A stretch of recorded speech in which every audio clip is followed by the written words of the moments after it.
And welcome to Monday. You have Commissioner Rader and myself today. Commissioner Farrell's out. Just turn it over. I guess I'm assuming Susie's running it. Susie's going to do the Yep. first financial and I'm going to do the second one. All right.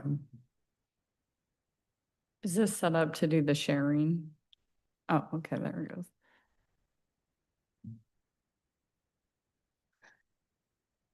So the first, is that the beginning of the slideshow?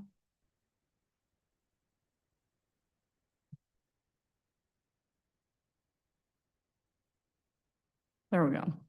Okay, so the first fund, we're going to be talking about Veterans Relief. So we have Health and Human Services with us today. So they have a budget of 222,000 for taxes and so far have brought in 132,000. So a portion of the general fund levy is required to be spent on veterans relief. So a portion of the general fund levy goes into this fund for those purposes. Intergovernmental revenue has a budget of $51 and has brought in 65. So that looks like it's revenue coming from Department of Natural Resources. It looked like a small amount related to timber. We have miscellaneous revenue of 49,000 and so far have brought in 15,000 and that's made up of investment earnings. They didn't have a budget for other financing sources, which were transfers in from the general fund. That was approved by the last commission to cover administrative expenses. So that was transferred in to cover those costs. We'll be doing a budget amendment in the third quarter to true up the budget for that category. Did we not change that again and then took it out of interest earnings now? Yeah, this is Kathy Funk Baxter, Finance Director. For 2025, we did make that change where they're paying for their administrative cost out of investment income. Yeah, okay. Before I move off this page, this is now sitting with a balance in that account of over $1 million, a little over $1 million. It causes some, I don't know if I want to say issues, let's say it causes some concerns or some drive to do something with it, with that committee. But I think ultimately this group up here is responsible for that. For the budget. And if we found something, we do have the ability to do something with it as long as it was veterans, or is it even limited to that? It's, we'll address that. Yes, if there was something identified that the board wanted to do with that funding, it has to go towards indigent veterans. But the board could decide to do indigent veterans? Low income veterans, yeah. What's that? What is low income? So we use the federal poverty guidelines to make that determination. How long did it take to acquire that $1 million? So it happened slowly over time. So it kind of grew a lot during COVID when a combination of things. One is that service centers weren't as open, a lot of things were shut down. And so the access had changed during that time. There was also a lot of other assistance out in the community during that time as well. And so the utilization of the fund wasn't happening. But then also there was an increase in the revenue during that time. So just a combination of all of those factors, it really grew that end balance. They did adjust, the advisory board recommended adjusting some of the assistance limits this past year, and we have seen that affect the expenditures. So Yeah. we anticipate having more expenditures because of that for this year. And I think that's a good thing. In fact, at last meeting, I told him you should probably look at that every year because you don't know what's rising and Mhm. the goal is to fill the cracks and make sure these people are taken care of. Yeah, I think by the end of this year, our expenditures will probably be close to our annual revenue. We'll still have a built up, fund balance, but I think our expenditures will be a lot closer to our revenue. So, So to the chairman's question about the authority ultimately falling on us as far as the expenditures of that money, mhm. does the board have to follow that same guideline? As far as the low income veterans, or can the veterans board can use it for whatever they want as long as it's veterans? No, it's for low income veterans. They have, Yeah, they abide by the same. yeah. Okay. Yeah, so all the assistance that's issued, in order to qualify for the assistance, you have to be Yeah. low income. Mhm. And when it was set up, if you read through it, it never used to have this kind of money. In fact, there was a lot of years where they didn't know if they're going to have money to Mhm. cover. So it was set up to try and fill gaps that all the other programs don't do. Yeah. And that's kind of where it's at. And that's kind of the angst over there is they want to grow beyond that because they keep seeing this here. And Mhm. I get the thought process. I just want to be careful about where it goes. I've said it a million times. I'm not interested in paying salaries and stuff like that. I'm interested in tangible stuff. Mhm. But it had to be in like job programs or housing or things like that that would help a veteran that's struggling. You could do something with it.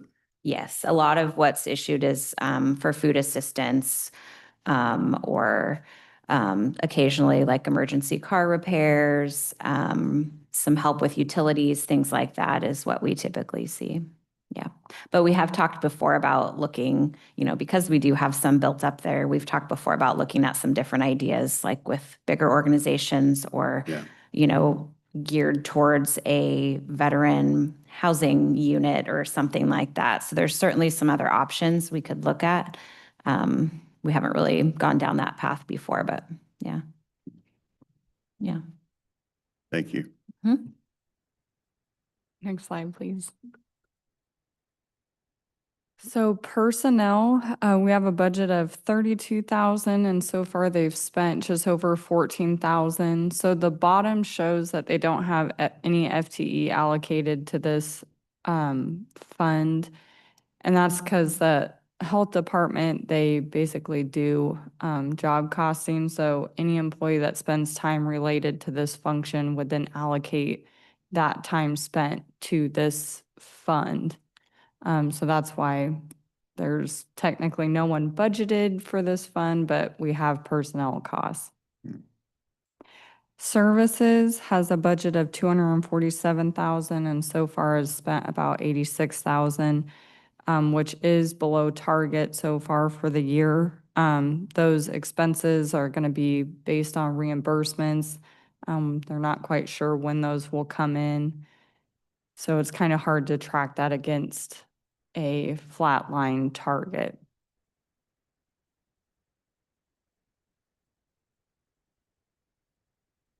So our next fund is going to be human services. We have taxes budgeted at 494,000, and so far I've brought in 295,000. So that is mainly made up of property taxes.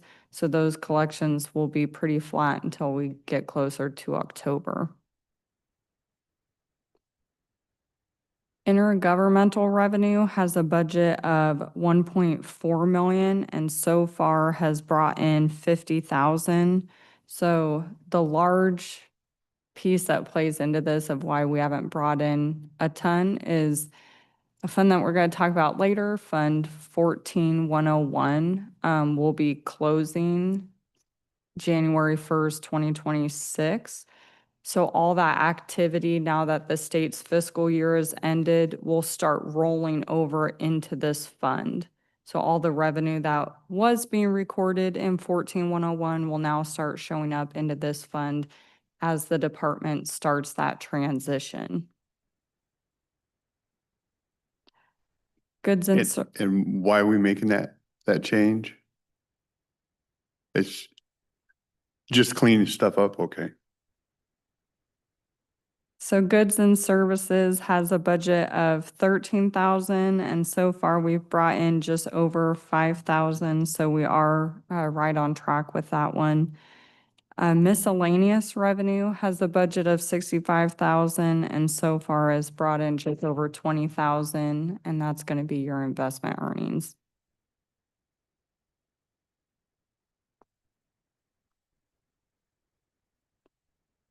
Personnel has a budget of 342,000, and so far has spent 150,000. They do have 7 FTE and no vacancies.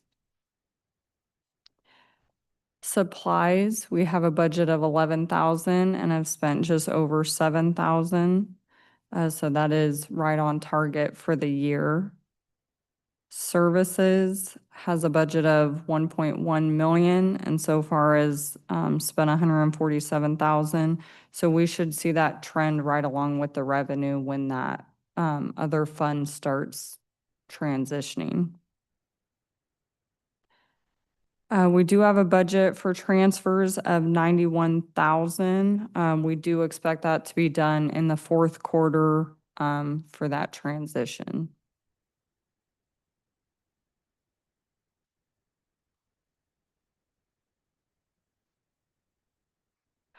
So this is the fund that's going to be closing January of next year. So we have intergovernmental revenue of 2.8 million and so far have spent or received just over $1 million. So that's made up of grant revenue coming from the state. And then other financing sources is a transfer in from Fund 14001.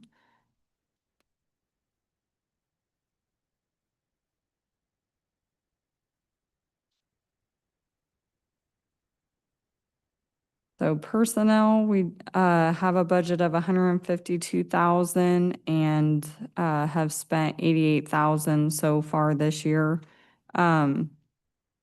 We should see, as the fund's starting to close, probably a little more activity for personnel, just staff spending more time working with this fund, and then should level off as the year wraps up.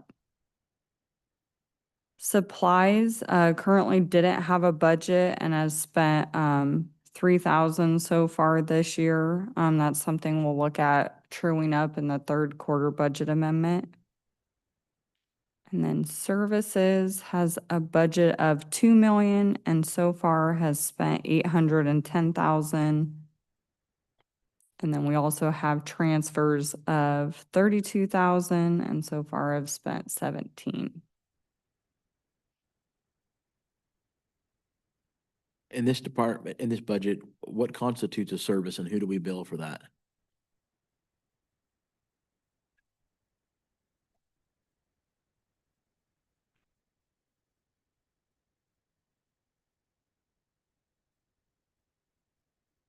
So the services category, when you're looking at it here, is our contracts with community partners. And so this fund includes a couple of different state grants. And so that what's budgeted in services is our pass-through contracts with providers.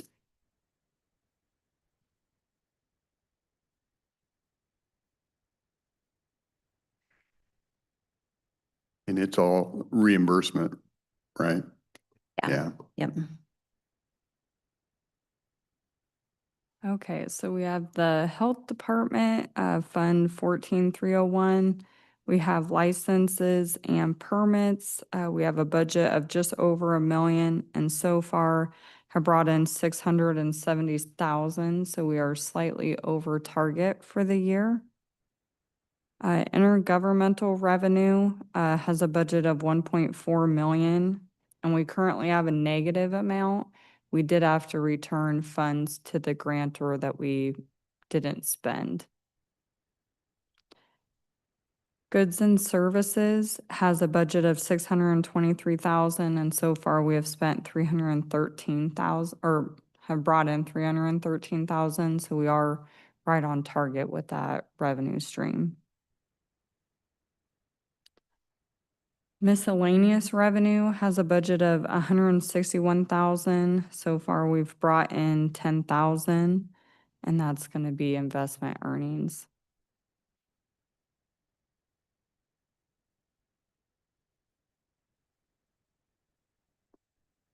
Personnel has a budget of 2.9 million and so far has spent 1.2 million. They do have 21 filled positions and 3 open vacancies. Supplies, we have a budget of 105,000 and so far have spent 136,000. So we are slightly over target for that expenditure category. Services has a budget of 1.6 million and so far has spent 551,000. So we are slightly below where we would expect to be for the year. And then debt service doesn't currently have a budget and so far shows a negative amount related in the amount of 52,000. So that's going to be related to an accounting transaction for the department's subscription-based technology arrangements. So they are required to report those leases and amortize them over the life of the lease. Do we know why we're 30,000 over in supplies halfway through the year? Okay.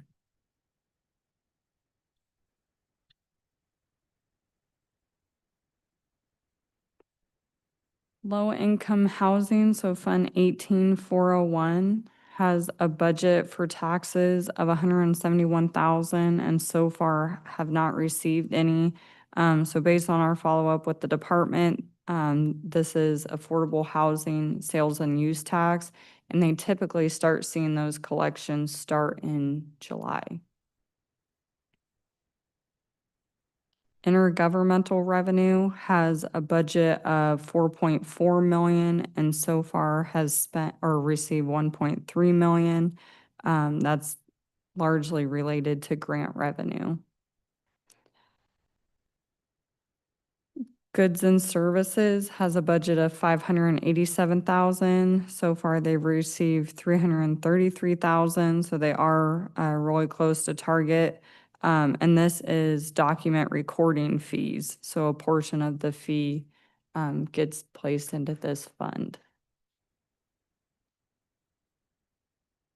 Miscellaneous revenue has a budget of 182,000 and so far they've brought in 32,000.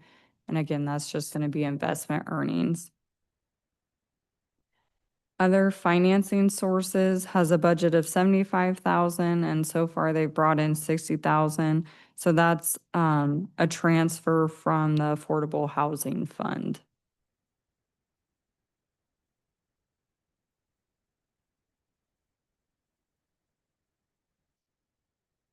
Personnel has a budget of 144,000 and so far has spent 106,000. So it is slightly over where we would expect them to be at this point in time for the year.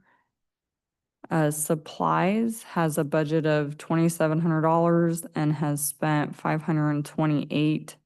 So they are slightly under for this fund. And then services has a budget of 3.5 million. So far, they've spent 1.2 million. And these are costs paid to subcontractors within the community.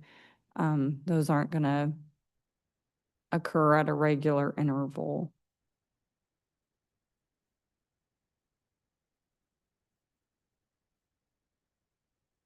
So the opioid fund, miscellaneous revenue has a budget of 277,000. So far, they've brought in 152,000. So that's investment earnings as well as the settlements that the county receives. We expect to receive another 370,000 this year in settlement payments. I know we've seen another couple agreements come in, but they haven't opened up the portal or whatever it No. was to. Yeah. They were just notifications. They're just notifications that another participation agreement is coming. And so that's on the Purdue. So, and we really don't know, I think they kind of give a gross dollar amount, but we don't know what that means down, as it breaks down to the states and counties, right? Right. Yeah, okay.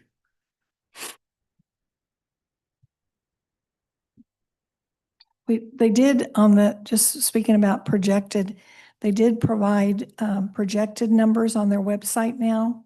And so, except for the Purdue, and then there's also a Kroger, I think, that we just started getting, and they inform me they're gonna update it as soon as possible, but it's really a good thing. It has the projections and those that go all the way out For these, for these. all both of these are different. yearly. They're not lump sum. These ones are yearly. I don't know about the Purdue, but Yeah. almost everything except for the Janssen or the J&J. Yeah, there was one gonna that was be just lump, but split. yeah, okay. Yeah, so it looks like on an annual basis for the next couple of years, we'll get about almost 400,000. And then in about, I think 7 years or something like that then it drops down to 300,000, then it drops down to 200,000 at the very end. But so it's going to be providing a pretty steady stream, even without the Purdue, to about 400,000 for the next couple of years. Okay. Next slide, please. So personnel has a budget of just under 5,000, and so far they've spent just over 2,000. And that's just staff time allocated based on duties performed. Services has a budget of $500 and so far hasn't spent any this year.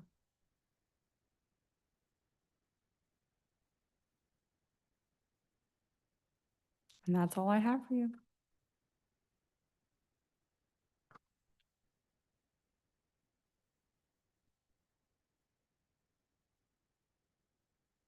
Thank you. Okay, well.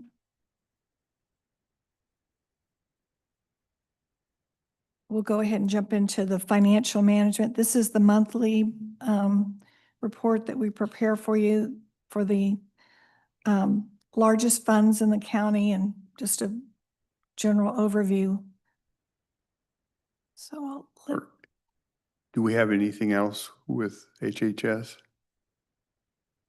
No. Before they get out of here, can I'm sorry. Sure. Thought you were letting them off. Yeah. I know the consolidated contract's coming up and it's about 11 million this year. Last year it was around 8. I'm using round numbers. Year before that or 2 years before that or whatever, when I first came in, I think it was around 4 or something. I think, yeah. So in the time I've been here, it's grown from 4+ to 11 million. And why, what is the growth for? I mean, what do they want to use it for? Is it homeless housing? Is that the Yes. thing? Yes. This is, I'm not picking on anybody here, but, and I haven't seen current stats, but the last stats I've seen is Washington State is one of the fastest growing spenders in homeless housing. We're also the fastest growing in homeless. The more we spend, the more they come. It's, if that isn't the definition of enabling, I don't know what is. I know what I can tell you is Lewis County is not wanting to take this money. They're wanting to send it back. And so I called one of their commissioners, or I talked with one of their commissioners, had a conversation, because my understanding has always been if we don't take that contract, they will just farm it out to someplace else. So the money's going to be here whether we have a look at it or not. And they're telling me that's not necessarily true. So I would appreciate a little bit of research on that, because I'm about done in enabling this nonsense. The more we spend on it, the bigger problem we have. And I don't think, it's not doing the people any good. It's not doing our county any good. So if you don't mind a little bit of research on that, because I know at least one county is looking at that and not believing that they have to take that whole thing, because they have some of the same concerns. We can't, I mean, if you had more flexibility, we could help some seniors struggling, or we could help some other people struggling, but it sits there to help homeless, and we just keep growing that population. It just seems ludicrous to me. Yeah, originally, when we first got involved with this grant, it was really specific to the HIN program and some housing for individuals eligible for the HIN program with the state. It was pretty focused on that. And then over the years, we've seen some state legislation where some additional funding is getting approved and it's getting put into this contract. And not specific to the HIN program anymore. It's kind of gone outside of that, and now we have additional funds that we haven't seen before. Yeah. And I've always been told from the state that if counties choose not to engage, that they would do a request for proposals in your county and look for a nonprofit in your county to administer the funding. That's what I've always been told. I'm happy I'll reach out again and get some more information on Yeah, that. just kind of clarify that, because Yeah. I know for a fact, at least one county is looking at that and believes that that's not the case. If they really want to, and this has nothing to do with HHS, but if they really want to help these people, then quit taking it out of people's wallets. They think the government can grow this stuff, and they're right. It's growing homelessness in Washington State at unprecedented rates. It's sickening. If you want to help people, put it back in their dang pockets and let them spend it. Mhm. So I would like to look at that, and I'm not telling you 100% sure that we can have that option, but if we do, I think I'm done enabling this stuff. Okay. Yeah, I'll reach out and get some more clarification. We did just get our state contract a couple weeks ago. We had started working on the 2 pass-through contracts we talked about before with CAP and the Mediation Center. So our plan was to bring those to the board here in the next few weeks. All right.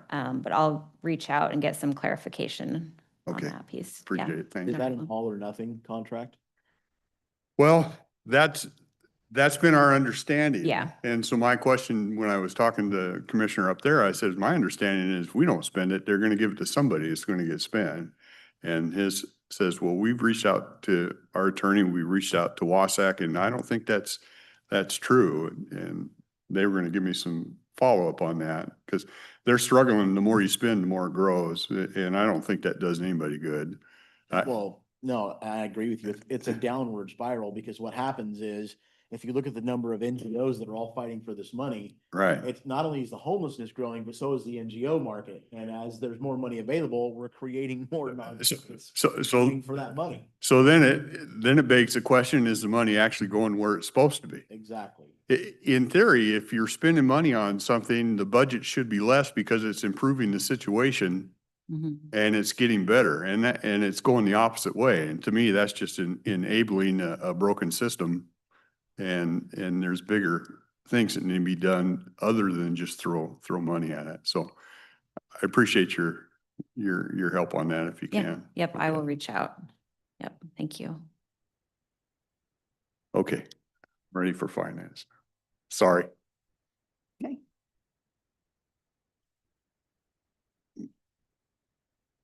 Okay, next slide. So this is just a snapshot. June or July. So this is, yeah, these are through June. Here we are at the end of July, but this is through June. So general fund revenue brought in is about 29 million, a little bit over. And then expenses so far is 35 million. So we're sitting at a deficit of a little over 5 million right now. This is partly because we don't receive all of our property tax at one time. We receive trickle flow, and the second half is payable in October. So we'll see in the range of about $9 million more coming into this through the end of the Okay. year. So you don't, just doubling that, you don't believe at the end of the year, we're going to be 11 or 12 million No, under? Okay, no. good. On our county road, revenues that's come in is about almost 12 million, and expenditures a little over 8 million. On this fund, a lot of the expenditures are summer and later. And so it's showing a surplus right now of 3.7, but that's going to change as the summer projects and the various road projects start coming in. And then solid waste is another one we wanted to highlight because it's one of the larger funds. Its revenue is sitting at about 11 million, while its expenses are showing a little over 21 million. But there's one large entry that was booked in there that was related to the post-closure that was over $11 million. So without that, they're pretty much on a sitting. They're not going to be, they won't be in this large of a deficit at the end of the year. That's looking at 10 million right now. So we had one, what was the one big thing, Sean, that, The post closures. yeah. While he's getting up here, I'll go back to county roads real Okay. quick. We, all three commissioners got an email from a gal lives out on Climber River Road. And we're pretty quick. If something goes wrong, we'll say something. Well, I think there's two sides of that street. The shop manager out at Kalama dealt with her and she just couldn't be happier than, she just ecstatic over the service that he gave and the fixing of what looks like a small problem to us, but it was a big thing to her. And so I did call the shop on Thursday, but I know they're all out working. But if you want to make sure you pass along appreciation from the commissioners that we do recognize, I believe they do a great job. We just always hear the crap usually, but when we hear the good, I think it's upon us to talk about it just like we do the other. So Yeah. our appreciation to It's always good his to hear efforts. the positive side, so thank you Yeah. for that. We'll pass that along to the Yeah. crews. Thank you. On the solid waste, in first quarter, we made an entry for about $11.5 million. That funds the post-closure, the closure funds, as well as our equipment reserve funds. So we calculate everything at the end of the year. Oh, so And you then we just make make it one large entry One then. large entry. Yeah. Okay. And this solid waste is just the one account, that's the enterprise account All that right. brings in the billings and revenues. I didn't know if a problem showed up that we had to throw money at or, Not yet. yeah.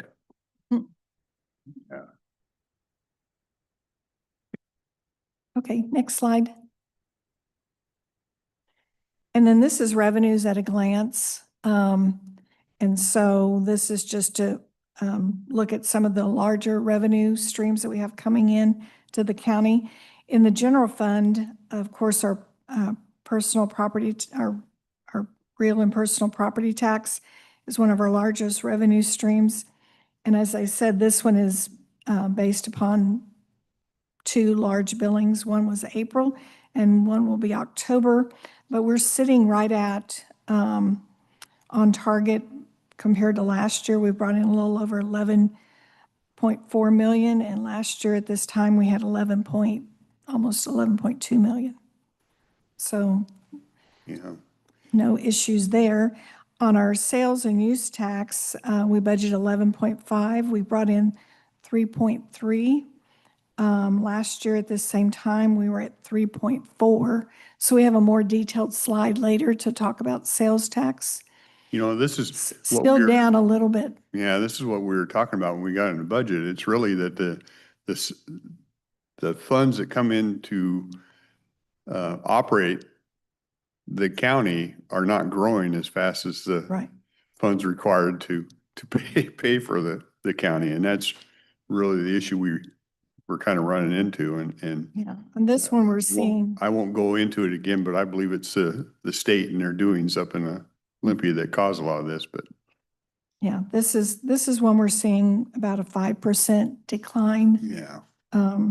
Right now. And I think it's also, hesitancy on spending and things like that and the economy in general. On timber excise tax, we budgeted 1.1 million. We're sitting at, very close to what we were at last year. And that's about 51% of budget. Then we go down to some other accounts in the general fund, not as significant as our taxes, but are intergovernmental. Our PUD privilege tax came in and we budgeted 2 million. We brought in $2,031,850. So just a little bit more than we had budgeted, but slightly lower than what we received last year. Then these other ones are not as significant. We have the marijuana excise tax, the liquor, beer excise tax. Those are pretty much, they're fairly consistent with last year. And so they're just consistent. So combined with those two, we brought in a little over about 100,000. Criminal justice, which is an intergovernmental. This is through, I believe, our sheriff's office. And this is, we budgeted $1,300,000. We brought in 660,000. And last year we were at 670,000. So we're pretty consistent with where we were last year. Next set is our goods and services for the general fund. Our largest budget in this area is our jail booking fees. And so we budgeted $1,500,000, 33,000. We've already brought in 48%, 740,000. And we're actually way up compared to last year. Last year at this time, we had brought in basically $572,000. Are these numbers all based on previous rate? Yes, these don't reflect the new rates that will be going into effect once they sign their contracts with the cities. And then we also have the one that was signed with the state. It was 5% increase. The next line is our motor vehicle license fees, and we budgeted 875,000. We're at 465,000. So we're slightly up over last year, but we're at the same percentage of budget, for 53%. And our additional goods and services, we're fairly consistent with, we're a little bit up over last year, but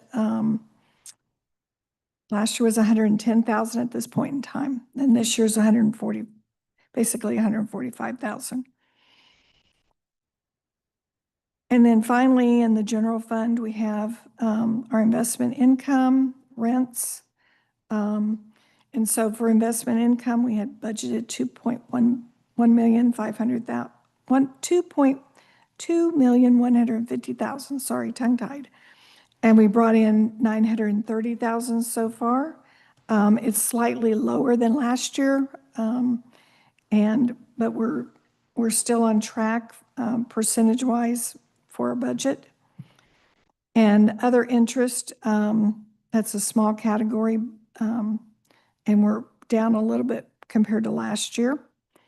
And then rents is our rent from our land, primarily from our landfill. And we're sitting at 50% because we're at the middle of the year, June. So, and we have a little bit of miscellaneous there, but that has an entry that was booked to record some fair market value adjustment, and that was a negative 403,000. This is an accounting entry that's made. Going on to county roads, some of their largest, one of their largest areas of income is their taxes, real and personal property tax. And they budgeted 14 million and they brought in 8 million, 56%, very consistent with the general fund as far as percentage of revenue. And it's up a little bit over last year. Last year at this time, they had brought in 7.6 million. And as I said, we will expect to see another bump in that revenue and not until October. And then motor vehicle fuel tax, good news to report here. I think they finally fixed their system. And so they caught up on our disbursements to the county. And for example, we received 300,000 in June on this one. We budgeted a little over 2 million and we've brought in 587,000. A little bit, slightly less than last year, but tracking pretty closely. And then solid waste is another area that we monitor, and they brought in, I think we've already talked about this, but they brought in 10.8 million. And at this point last year, they brought in 9.6. So we're slightly up. We have some additional transaction at the transfer station when compared to last year. Sean, the change we did to tipping fees, is that go into there, or is that different? That'll be partially there. We're also seeing a little bit of an uptick at the landfill itself from some of our outside customers. Just wanted to address, you see 10.8 million here of 27. That doesn't math out very well for halfway through the year, right? But this is only 4 months because we accrued that 2 months back to the prior year. So we'll never see that 100% in these meetings because we'll only be 10 months of the year in December. Yeah. So will we see that contract, the new contract that was signed on the second half of the year numbers? Are we talking for landfill? Yeah. Yeah, some of our customers that we've recently done with are not tracking as high as they previously were, but we do have some minimums in place that should help offset that. Okay.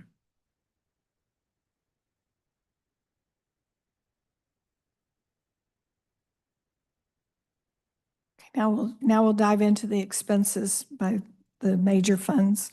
So in general fund, we have personnel that's budgeted about 46 million. This is benefits and salaries both. So it's 46 million. Actual to date was a little over 20 million. So we're tracking at about 45% of our budget. Last year at this point in time, we were 44% of the budget. So tracking very closely to what we had last year. And then for supplies, we have budgeted 2.5 million. We've expended 783,000. That's about 30% of our budget, 30% of that budget line, but we're actually a little bit lower than we were last year at this time. So that's good news. And then services, we've budgeted 21.4 million. We have expended almost 11.5. That's 54% of our budget. And last year at this time, we had expended a little over 10 million and 53% of the budget. Overall, this services line, it has a lot of our internal service department billings that are charged to our general fund. And we've seen an increase over prior year internal billings as a result of increase in expenses and things like that. So that's what we attribute the difference from last year to this year's, the increase in our service fee billings. Capital, we don't have a lot budgeted here, 456,000. We've spent 125,000. We're down a little bit from last year. So not anything significant there, but we're on track. Debt service, we've budgeted 2.6 million. We've only expended basically 419,000. This time last year, we had spent 522,000. On this, we'll see a larger increase. One of our large debt payments is December 1st for the landfill. So that this doesn't have a typical, it's not 12 months type of activity. It pops when we have some of our bond issuance due, and that's typically spring and then one for December 1st on the landfill. That's our largest debt. On transfers, we budgeted 3.1 million. That's primarily transfers from the mental health tax to the general fund departments that are receiving that. We've booked already 1.5 million, about 50% of our budget. And last year at this time, we have less expenses than we did last year. Last year we had $1.7 million. So in total, we've been on our expenditure budget, we've booked 46%, and last year at this time we had booked 45%. So we're tracking very well with last year. County road personnel expense, a little over 9 million is budgeted for this. We've expended 3.8 million. That's 41%. Very consistent with last year.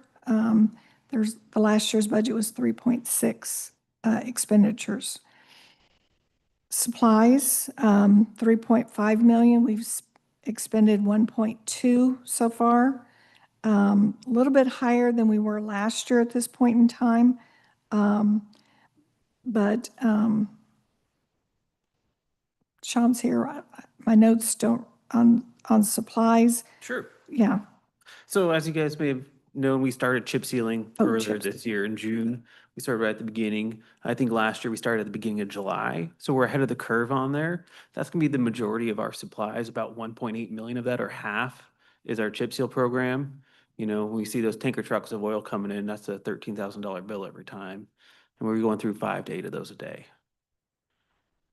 Yeah, and the other thing in this budget, when we originally put this budget together, when Rhodes put it together, they had anticipating possibly buying a spray truck. That was, and the supplies for that, and those were included in the budget, and we're probably going to come back and amend that, reduce that, as well as the capital line, because they went out for bid and the striping bid came in lower than anticipated. So they elected at this time to go back. Looking at doing it ourselves, and they decided we better get more competitive. Yeah, so the supplies on that's about $500,000. We'll be seeing that come out on our next budget amendment there. Hopefully it holds true next year. Yeah. Yeah. And then for services, their services budget's a little over 9.3 million. They've expended 2.5 million, 27% of the budget. And last year, this time, they had spent 2.3. And capital, we've got a large capital expenditure there for 27.7 million. We've only expended 533,000. So I'm not sure. So I'll jump on Yeah, in. jump on that. I forgot what. Last week, we had a meeting with Susan in here talking about 26 realistic projects. And so we'll be coming back on that budget amendment as well. Those projects we identified rolling into 26, reduce those out. Then going back to the services line, there's a few big items that are still coming out of that. You know, our overlay project is the big one, just shy of $3 million there. And then the next one's going to be our striping program. So really keeping and maintaining those roads out on for the citizens. Yeah, to piggyback on that, the capital, when we put the budget together, we budgeted all of the ARPA funds as if they were going to be expended this year. And we know that's not realistic, but we wanted to have it just in case.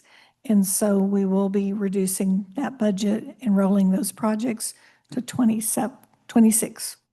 Do they still have and you maybe not have this answer, that might be a Kaylee question. They still have the drop dead date on ARPA funds for having projects completed? Do Yes. they still have that? They haven't changed that? Mm, Is that like into 26? Yep, it's December 31st. Okay. So the majority of the 17 million that it was increased in 2025 was due to a lot of this roll-up that we're talking about. Yeah, the capital line is gonna be 100% driven by our road projects, except for this year we had the spray truck in there as well. So we'll be reducing that out. But the rest of the funding is all road projects, bridges, infrastructure of that sort. Yep.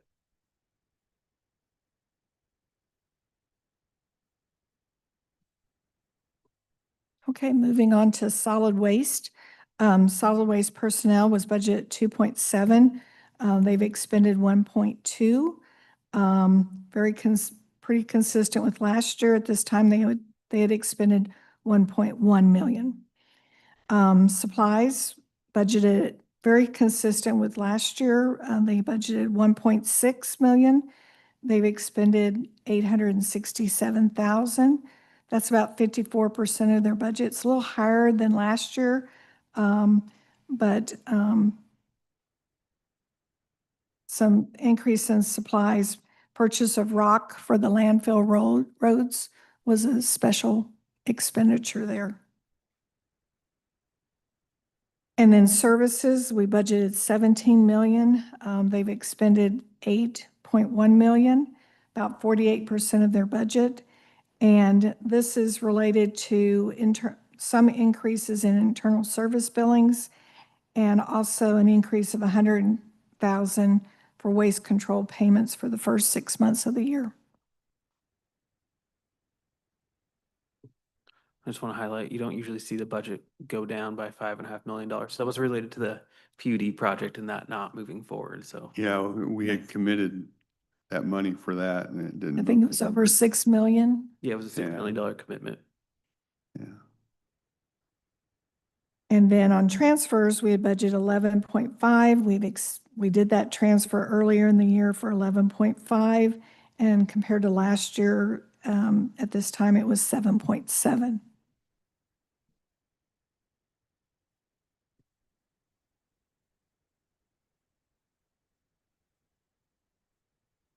This is a glance at our property taxes.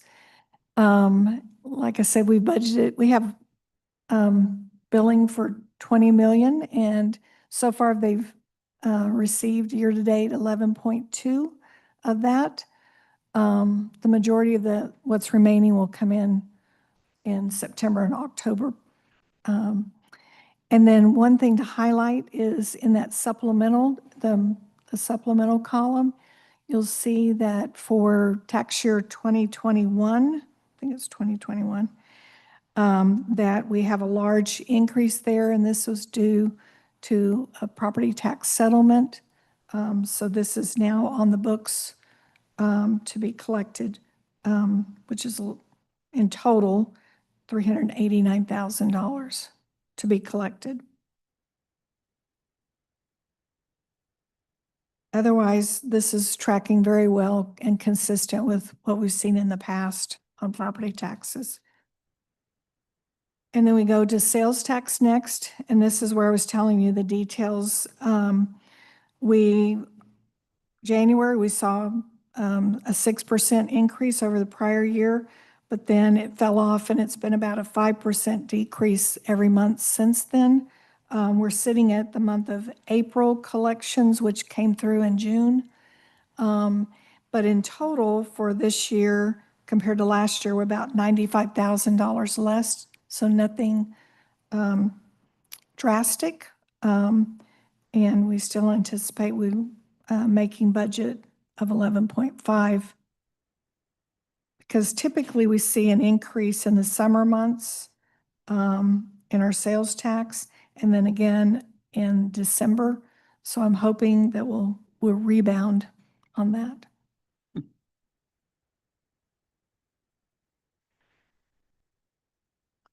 We talked about this, it's just a slow spiral down. The more they tax, the less we get. How does that make sense, right? Yeah, they don't get the fact that they've taken it out of productive pockets and put it into unproductive pockets. And I don't know why they don't get it. I think they just don't want to get it, but Yeah. it's insane. The recording fees, the good news on this one is our recording fee transactions through June, almost every month have seen an increase over last year. This is just the number of transactions so that you can get a feel for the number of transactions. We haven't rebounded to 23's numbers. Well, in some areas we have. April and May, and we're higher than 2023's numbers. But anyway, this is very good news, our recording fees. And then the next Do slide. you know what kind of balance we have in that? Because we're starting to get asked here and there. No, but I can find out for you. Just curious. I've had a couple questions on it, and I'm sure the other commissioners have too. How does that work? Like, for example, that Longview turned their recording fees over to us. Do they come and transact the business here in our building?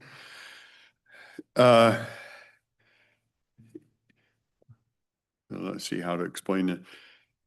All the recordings fees come here. The cities can take their portion if it's significant. They want to take it and they control it. And Longview did that, but then they have to set up their own housing authority to manage it. And they did that for a while, which is fine. If they want their fees, they can have their fees. If it all stays with the county, then I'm pretty confident in saying to access the global fees, then they bring some kind of Yeah, we have once a year. proposal.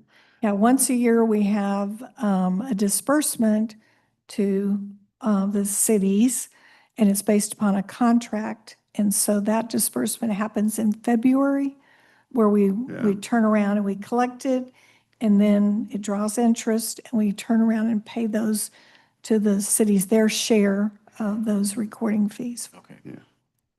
And that's And done in February. They can always ask for more, whatever the global is. That's why I was kind of wondering where we're at on that now, Yeah. because they're starting to get questions. I But can that would find take out. a proposal by them to do that. And usually, I haven't seen it run anywhere else than through HHS. Right. Oh, they're already gone.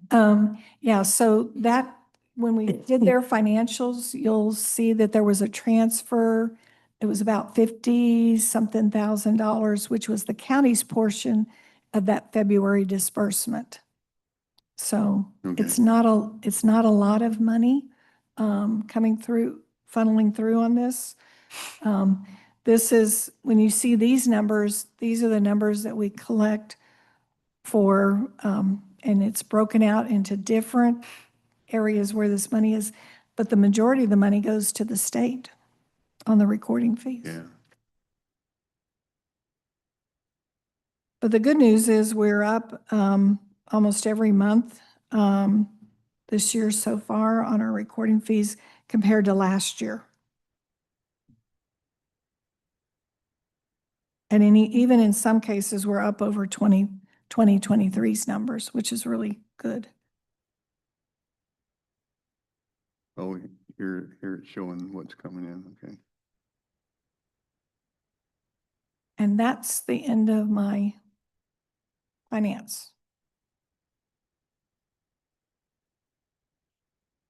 I do have an item for miscellaneous under the Okay. business meeting.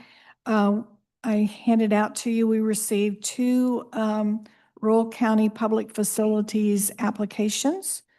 The first one is Scott Hill Park and Sports Complex, and the applicants, the Rotary Foundation of Woodland. They submitted this, and they are asking for $550,000 to complete phase 1 of their project. And then they've also added in their request $790,000 to start phase 2. And I'm probably gonna ask them to come back and submit a separate application for phase 2, because if we fund this $550,000, my cash flow, I'll tell you in a minute, is getting very low on the Rural Public Facilities Fund.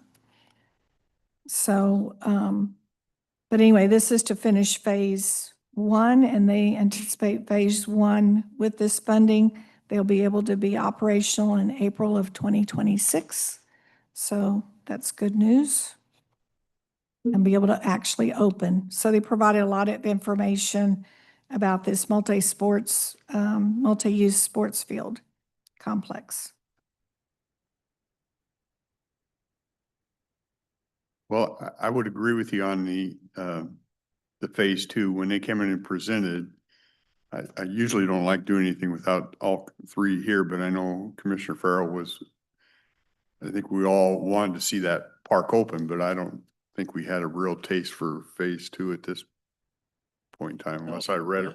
My understanding was they were looking at getting grants and other money once phase one was done. Right. To help them with that. Yeah, Yeah, they're showing that next year they'll be applying for a state YAF grant yeah. of 1.5 million. I think we had a fairly strong interest in getting that park up and running, and that's why we had an interest in phase one, but phase two, I think, is a different animal, and Yep. I would set that aside.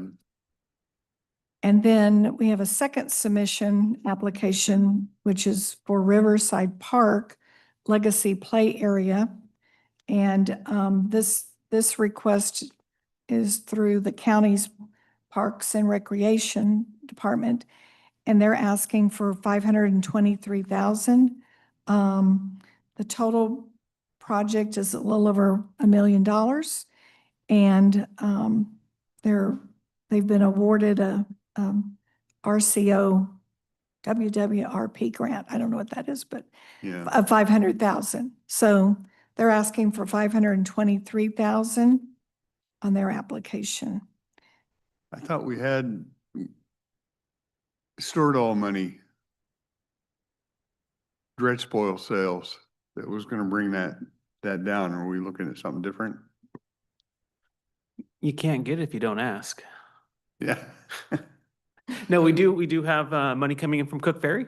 We are expecting to see that increase. And we'll probably have some discussions with the board on its future in the next few weeks on a Wednesday meeting. But that funds can be used for anything park related on any park within the county.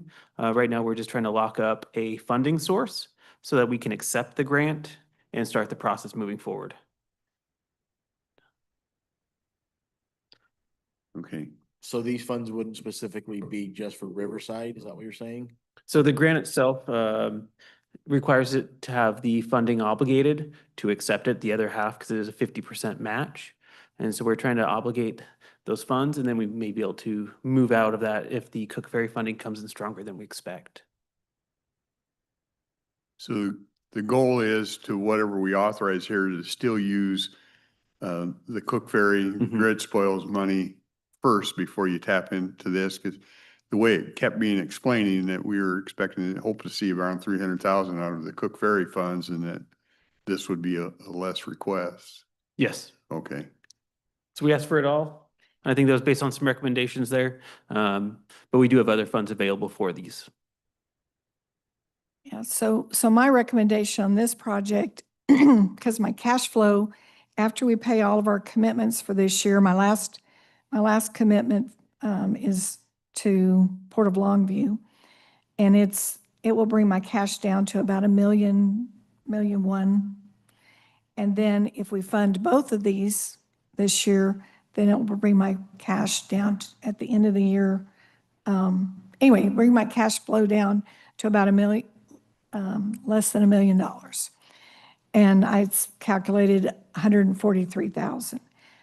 So I would like to do the park on a cost reimbursement basis, have their contract cost reimbursement. on which part? Scott Hill? Riverside, Riverside, on a cost Riverside. reimbursement basis? yeah. And then that will allow parks to also, like you said, first utilize any other resources they have. So just because we would approve this particular one doesn't mean we would spend it. Correct?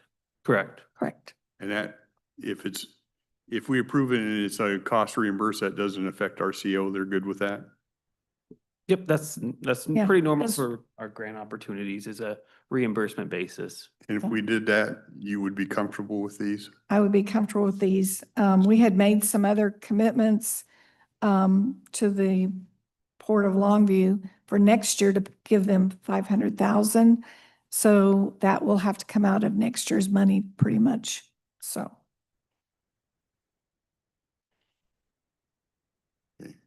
How often do we get these funds?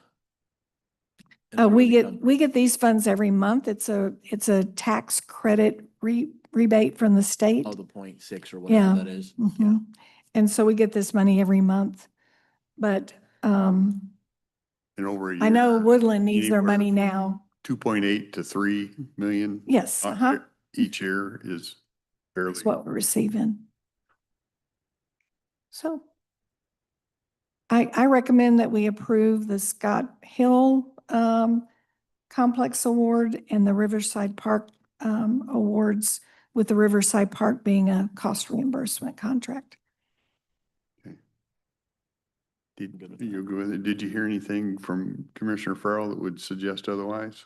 No, he was on board He with was it. on board. Yeah. Okay, I think we're good with that. Okay, and then I'll bring the contracts back probably on the August 19th meeting. for So approval. he'd have a chance to say something if he did want to Yep. say something. Okay. Yep. And then that way I can get the Scott Hill Park Award done at the end of August. And that's all I have. Okay. Well, we're past 10, so I guess we'll just roll into agenda item review. Oh, I'm sorry, Bailey. They're pointing at each other. Sean's gonna go first. Bailey, you're just dragging this out. Hmm. Good morning, Commissioners. We have 3 items on the agenda for tomorrow. The first one is a contract execution with Construction Ahead, Inc., doing business as pavement surface control for the delineator project. I believe you guys have heard about this a few different times, just finalizing that contract out. This one is paid, is through a federal program, right? You know, I'm pretty sure the- she said this was a Fed program that she tapped into. Unfortunately, Susan's on vacation today, having a good time. Number 2 is our solid waste management La SWIFA grant, the local solid waste financial assistance. This pays for our household hazardous waste, our rural recycling drop boxes. It's for approximately 480,000. We pay 25% of that as our local match. So 360 from the state, 120 from us on that. And then number 3 is the interlocal agreement with the city of Kalama in regards to South Cloverdale and South Cloverdale Conifer Road intersection project. And that's my understanding is redoing those agreements once we had to do some changing on the funding sources. But Susan will be here tomorrow to give you more information on that one. I know she explained that. I think the state wouldn't allow something out of one fund, so you had to take it out of another Mhm. fund, Yeah. and that's what spurred Yeah. this. It was Was kind all- of a state-driven change, Yeah, it's shifting around from one hand to the other. WashDOT, however you want to say it. And then we do have some miscellaneous, so after Bailey's done, I'd like to come back up and chat with you again. Okay?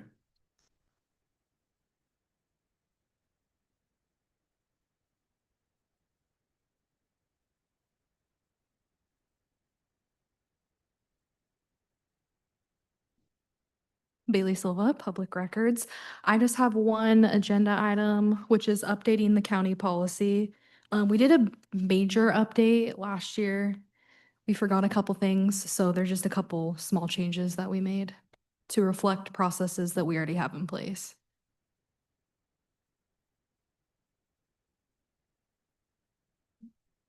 And then I have a presentation.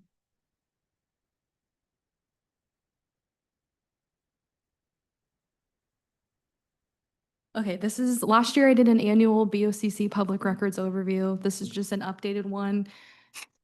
Last year was pretty heavy on public records requests, and this one is pretty heavy on retention. I feel like a lot of my duties have shifted in that realm. So this is an overview of public records requests for 2024. The 785 does not include the sheriff's office.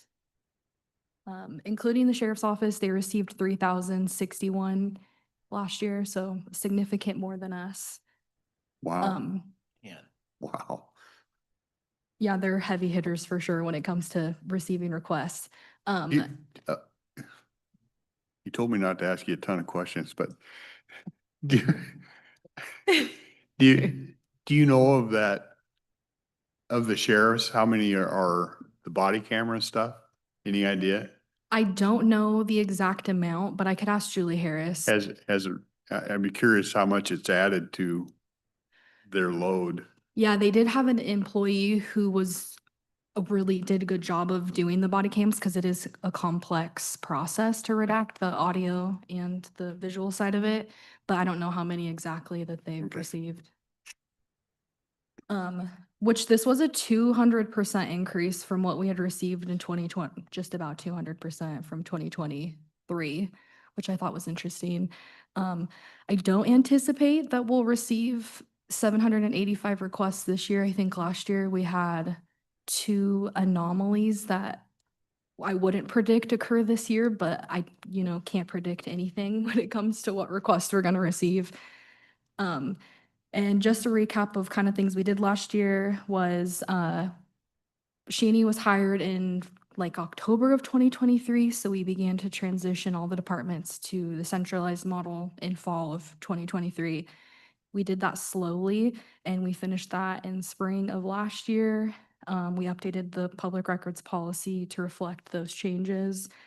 I created a retention training in NeoGov so that employees can know, every document you create is a public record and it can be disclosed, and also that you need to keep it for a minimum time and destroy it when when that time is up. Another big thing was an exiting employee checklist. This is an ever-evolving thing that we continue to navigate. It touches on records retention, so it asks the employee when they're leaving, or have you moved your documents to a shared folder so that when you're no longer here, we can have access to them, whether that be for the department to have access to them or if we get a request for them, just better about our records retention management in that aspect. And then also it goes into, do you have records on your personal device when you leave county employment? And if you do, you need to transfer those also to a shared location so that we have them. So if we get a request, we're not calling the employee 5 months later and they're no longer a county employee and we have to ask them to give records in response to a request. 2025, we received 277, a little bit longer to final disposition. I think there's a couple reasons for that. We've received an complexity for any and all records requests, which, requires a lot more searching, a lot more documents to produce, a lot more records to review, see if there are any exemptions on them. Shani's spent some time building in deflections in our public records portal to help guide the public to what is already available online. So for example, like if someone types in divorce decree, you don't get that through the public records portal. It'll let them know, divorce decrees are filed in Cowlitz County Superior Court. You need to contact them for that. So that kind of removes those requests that we can easily close. So it's kind of why we're seeing an increase. And then Shani's also been working on 4 complex homicide related requests. And then I also think there's an impact to the $2 payment required for requests valued over $2. We give requesters 30 days to make the payment, so it leaves the request open. And then departments have made a lot of their records available online. I think a big one was food inspections. Health department spent quite a while getting those up to date, and I used to produce food inspections quite a bit, but now that they're available, I think it's best for the public and for the county. I mean, I'm not having to respond to a request and they can get their documents quicker, so. Records retention. I've learned that I think that this is communication, collaboration, and hopefully it'll change the culture of document creation, management, all the things.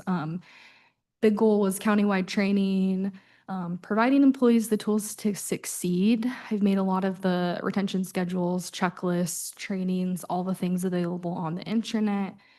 We have a department, each department has a designated public records coordinator that we go to fulfill requests and also to deal with any disposition logs or anything like that.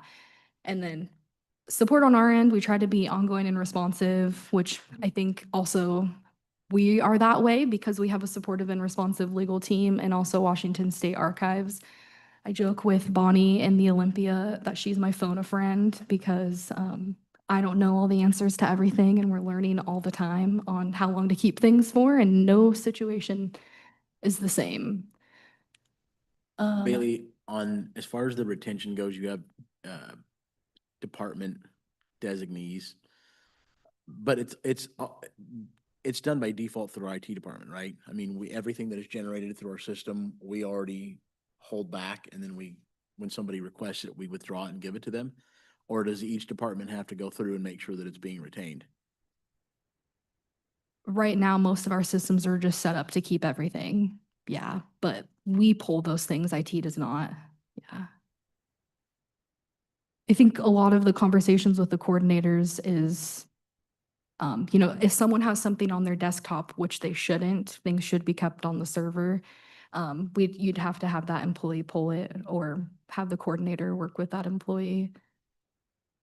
Because IT can't get, well, they can, but this one, or let me go back. These are the 3 trainings. 2 of them are currently available.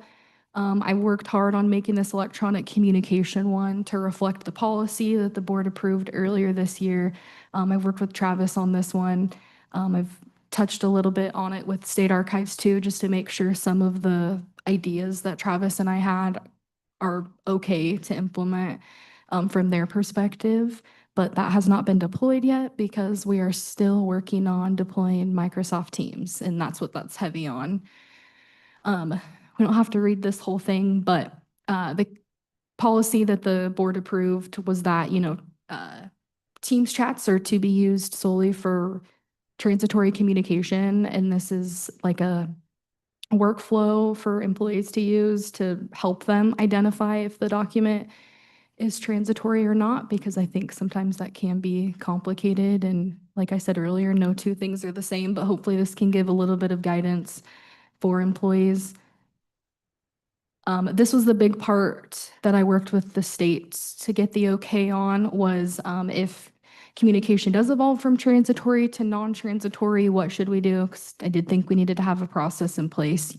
Because, if HR asks me, hey, I want to meet to talk about this policy, it's just scheduling a meeting is pretty transitory communication. But then if someone then responded and was like, I think we should change section 1 to reflect this or whatever, then you kind of get into discussions on policies, which is not a transitory document.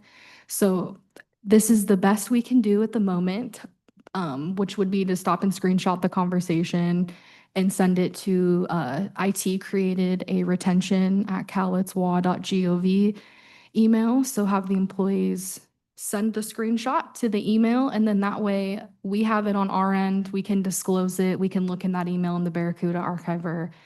If someone asks for records, we'll have them because the goal is to have Teams set up to be deleted after 90 days. Another big part of this was we did departmental compliance reviews February through May. It was about 23 different departments. We had 2 different forms. We had the compliance review, which is just a yearly document that will work with the departments to ensure that they're doing certain things. And then the departmental records management plan, which the idea is that the department is responsible for fulfilling that. And then the goal overall is for us to have a consistent approach to retention. We tried to keep our approach as simple and adaptable as we could because I understand that every department creates, manages, and has different procedures and processes in place. Here's a little bit more details. It's my elephant in the room joke because retention nobody wants to talk about. So yeah, 23 departments participated in this, and the Departmental Records Management Plan talks about, what systems does your department keep records in? I think it's a pretty base level knowledge, and it's not something we currently have. So I think this will help us in records, and I also think this information will help IT moving forward. How they manage email management, their disposition procedures. We talked about the exiting employee checklist and kind of the processes that they should have for that. And then talked about how this will be an annual review moving forward.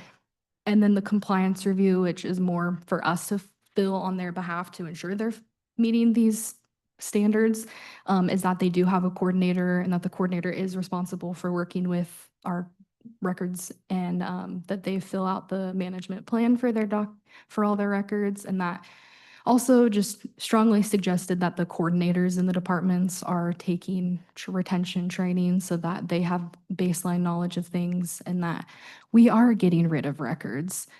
And then the most common compliance issues that we repeatedly heard was email management, duplication of records, electronic records management, specifically Laserfish repository. I was shocked at the amount of departments that use Laserfish. I mean, I know we all use Laserfish, but I guess it was just more than I thought. And I think with that, it's often out of mind, or out of sight, out of mind. We see those boxes of paper records in front of our faces and we need to get rid of them. But when we scan it in and we're retaining it, or it was solely created electronically, we don't see those, and then they go into the repository forever. And then we're keeping them way past retention, and then we have to disclose them when someone wants them because they exist, even though they didn't need to. And then consistently keeping up with retention versus a yearly purge was something else we talked about. Was I think departments are in the habit, which is not a bad, I mean, it's better than not ever getting rid of something, but they often only think about it once a year. But I think always having records management on your mind is important. Another big thing for me was making it fun. My job isn't always fun, but I have fun making these, and hopefully people have fun reading them. We celebrated records. Bailey, you're supposed to say the commissioner's office is a hoot. It's a lot of fun, yes. We celebrated Records Management Month in April, and I did an interactive Jeopardy game, which I learned quickly that apparently I should include scores because the amount of calls that I got and people are like, we're trying to beat our coworkers and we don't have a score. So if I do that again, I'll include the score. But doing other things just to get people, I did a Dan number scavenger hunt, which kind of, the way I viewed that was like making people look at retention schedules and understand how to use them, because they are also not the most simplest thing to understand.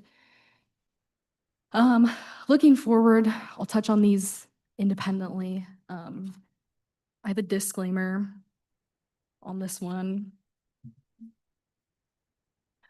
My little disclaimer is that the success of these are highly reliant upon IT. I say this probably twice a day.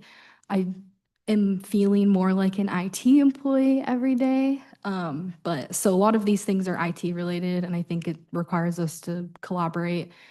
The first three, I think, are things in the near future that we're working on, which is evaluating a new public record system aimed at improving usability for both the public and internal staff. Right now, we're continuing collaboration with IT and the vendor to ensure that the product meets expectations. Another thing is the social media archiver retention. We use Archive Social right now, and it's kind of been treated the same way the county has treated our email management. Was we got a program that archives records, and then no one ever set it up to deal with the actual retention side of things. So working with the departments to understand what they're using social media for and identify the retention periods, and then go in and apply the rules so we're not having a million records kept in there. And then the other big one right now is the countywide Microsoft Teams chat rollout. which we're working with IT and a vendor. I have an email from Travis that I need to respond to in regards to this, and then we're setting up a meeting to enable this across all departments, which is why that electronic communications training in NeoGov has not gone out yet. And then the other three big ones I'll touch more on is AI, the future of records information management. I think this is a topic that might be too big for me to even understand or think about some of the time. But I'll, like I said, touch more on that on the next slide. And then email cleanup initiative. This is a conversation we've been having since I've been in this role for over 3 years now. We need to improve the email management that we have in place. My goal has always been the state archives meat cleaver method, which is kind of going in there, identifying the longest retention period, and then getting rid of everything prior to that date. And then the other big thing is the retention compliance to electronic record systems, which my goal here is to kind of add to those compliance reviews that we had and work with departments to identify their systems that they have and the records that they keep in there, and really work with IT to help get rid of those things. So for artificial intelligence, I would like to utilize tools to help manage records more effectively. The volume of electronic records continues to grow at an overwhelming pace. I took a training, I don't know, probably 2 weeks ago. It talked about how on average, and this was just in regards to actually Teams chats, employees create 12 chats a day. And if you have 500 employees, it's like 1 million or 3 million chats by the end of the year in like a 12-month time period. So things just continue to grow. I want to continue to be aware of the evolving AI world. I feel like a year ago, AI was not a big topic of discussion in my world, at least, but it continues to pop up, and I think it will continue to impact a lot of things. I'm working with Travis and Calvin next month on an AI policy. Obviously, my goal is always to keep records management in mind. But while we're here, I wanted to also put an important note that records applies to AI created content. So if you are having conversations with ChatGPT or you're throwing stuff in there and you're keeping it, those are subject to being disclosed public records. So just my little note. More info on the Teams chat rollout. It's going to be integrated into workflows to improve communication and collaboration. I think my goal is for retention to be clearly understood in both the initial rollout and then also long-term on the platform. Some departments currently utilize Teams or Teams groups, but not Teams chat. And this is also my base knowledge of the system at this time. I haven't been in there to really understand it. I've just heard about it from people. So working more with IT on that. And then I think a big obstacle that will pop up here is the limitations we have with the licensing that the county currently has. And then the next steps is just working with IT and that vendor to review our deployment of Teams and also potentially the licensing for retention, which Purview is Microsoft's retention module. The email cleanup, this is what keeps me up at night. Structured email data cleanup will align with approved retention schedules and support data governance is the goal. It's currently being used as to keep everything forever, regardless of retention, and the exponential growth continues to occur.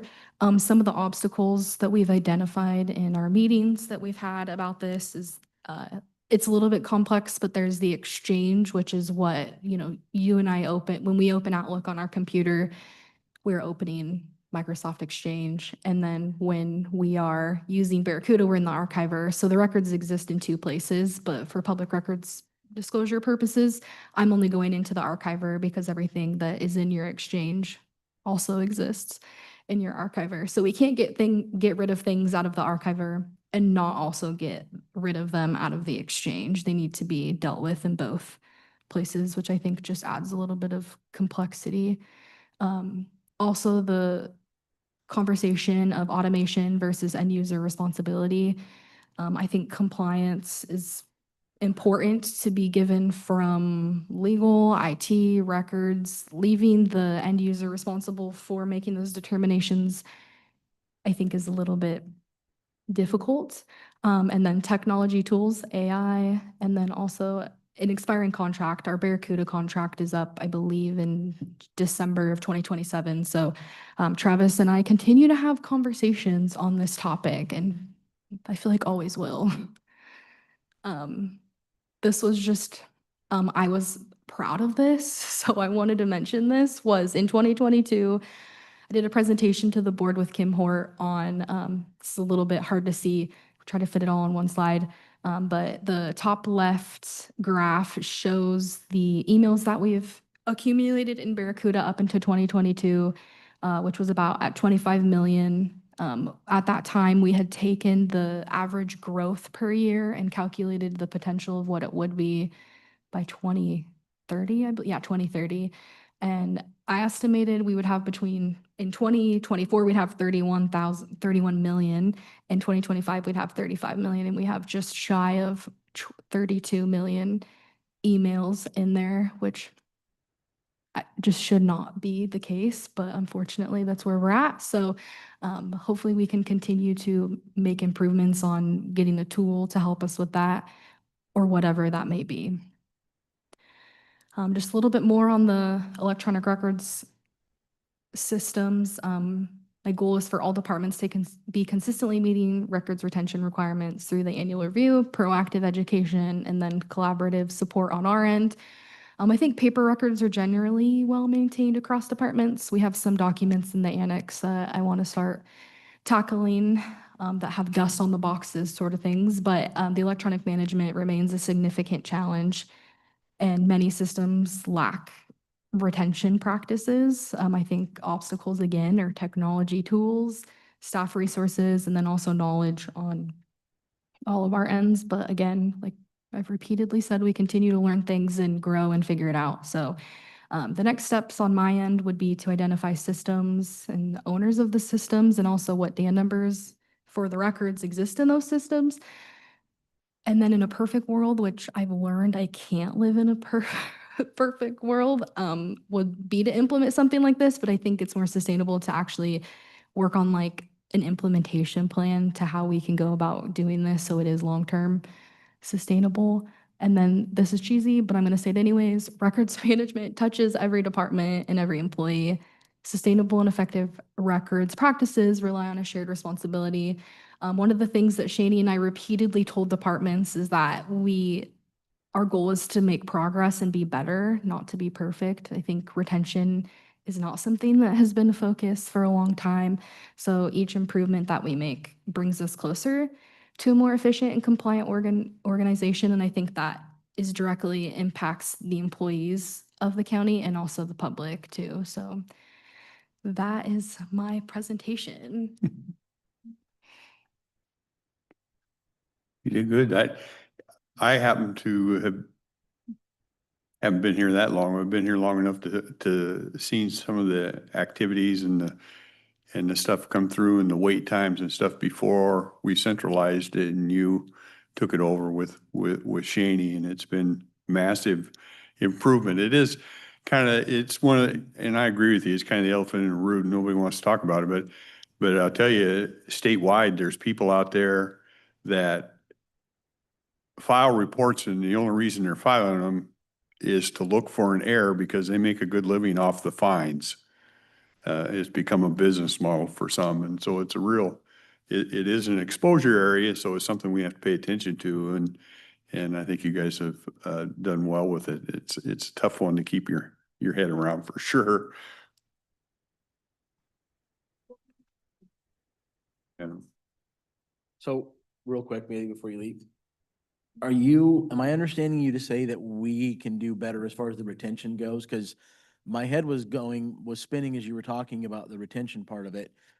Are we creating work that we don't necessarily need to do because we're retaining records longer than we're supposed to? And that 32 million emails that we have stored, that's got to be causing issues as far as our software and holding capacity and all that kind of stuff goes. yeah.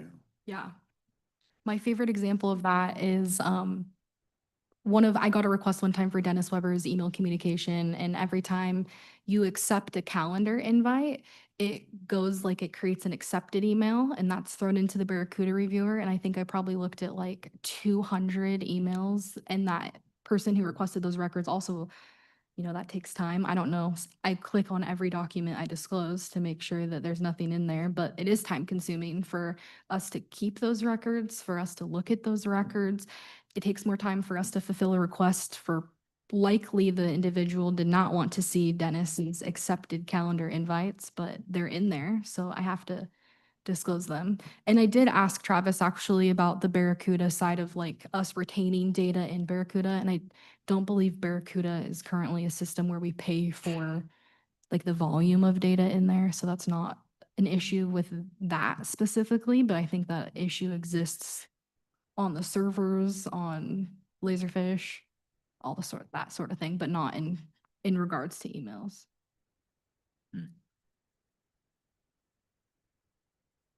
Okay.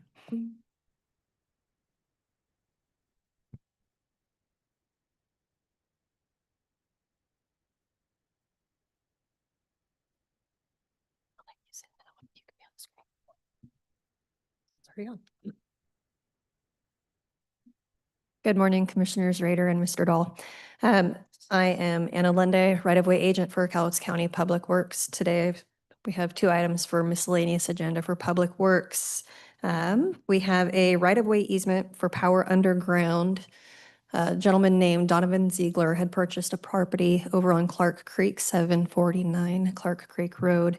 And his access to his parcel was through an ingress and egress easement over a parcel that we own. We bought it in 1981 to make sure that the road was preserved and protected. The easement was limited to only ingress egress. It did not allow for any type of utility. The option that the gentleman had was either dropping utilities straight from Coal Creek, which posed a lot of construction issue. The other option was asking for an easement through the existing ingress egress. So we have a right-of-way easement for power underground created from the PUD, and we would just like to have that signed off by Commissioner Dahl. So we're really helping the homeowner here We are. get stuff in there. Any questions on that? Pass that. All right, thank you. Moving along, we have a quitclaim deed. Cowlitz County, I don't know what year, but we originally purchased it in 125 Industrial Way.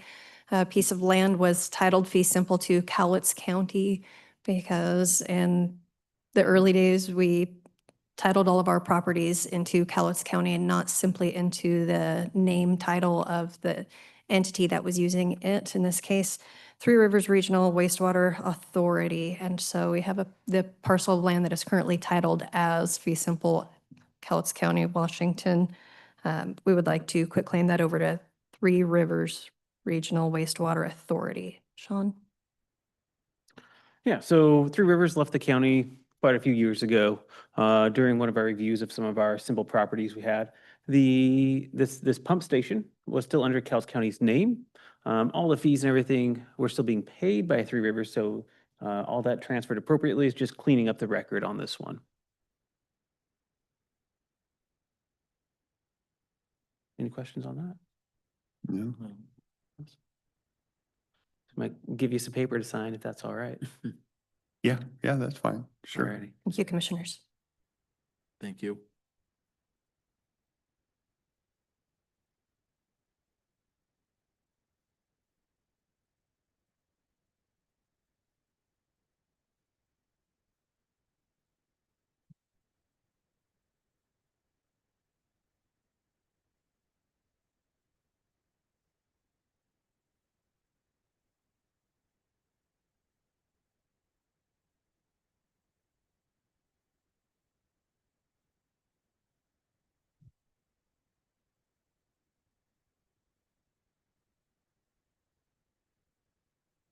I see Jessica. You want?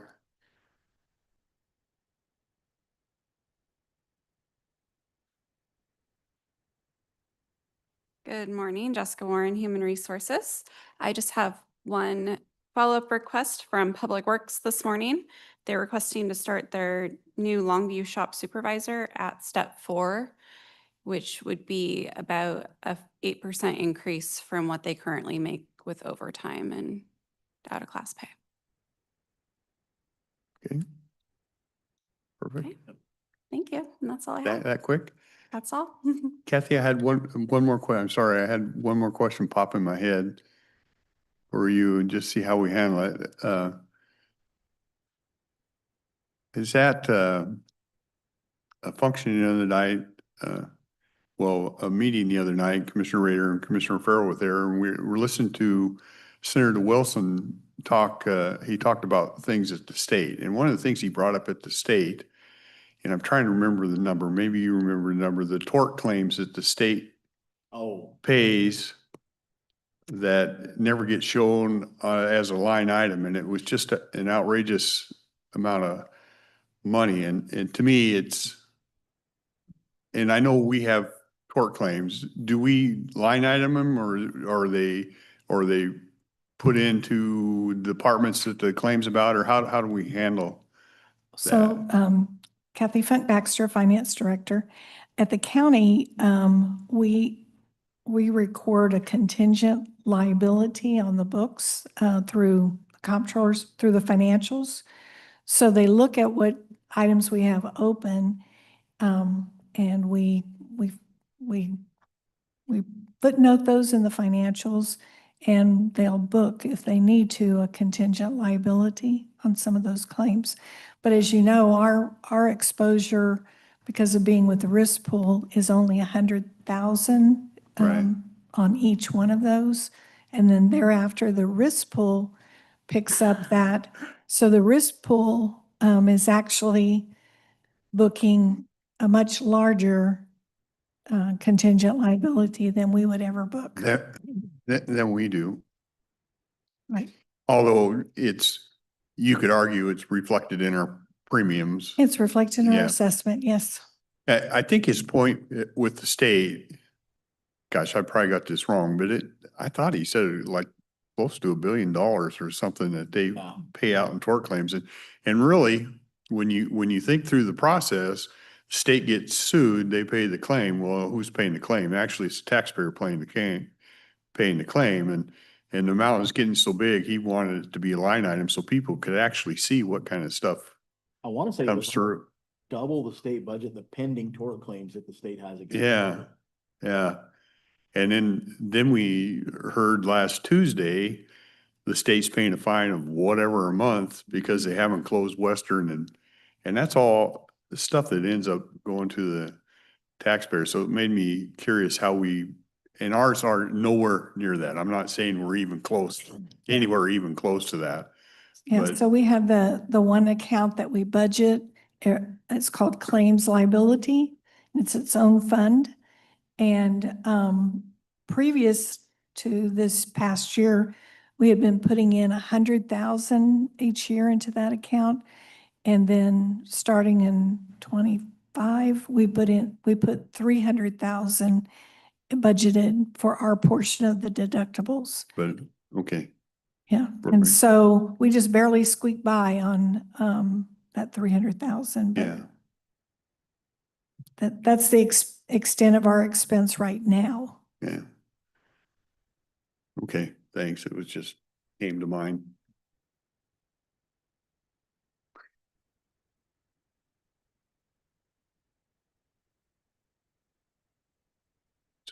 So we've had some others join us. So what do we got? We have an executive session? Is it Jason calling it or you? Okay. Okay. Eh,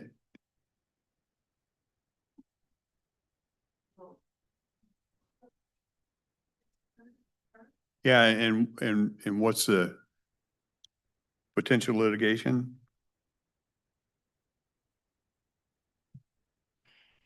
And we're looking at 15 minutes to get us warmed up. Okay. Tells you that you're anticipating. I know, okay, we'll adjourn to executive session, potential litigation, 15 minutes.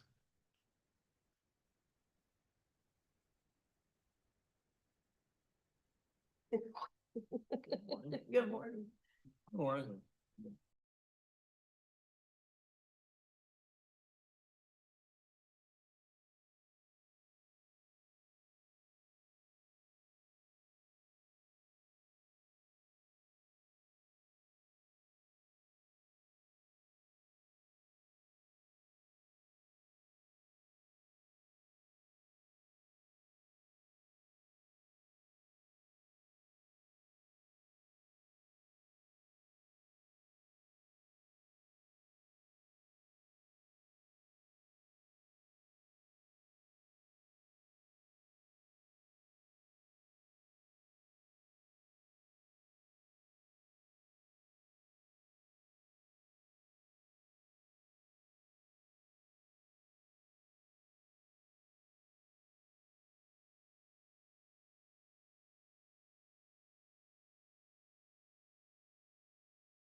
Okay, we're back from executive session. We did have a conversation on litigation and we gave building and planning authority to proceed with a possible abatement process.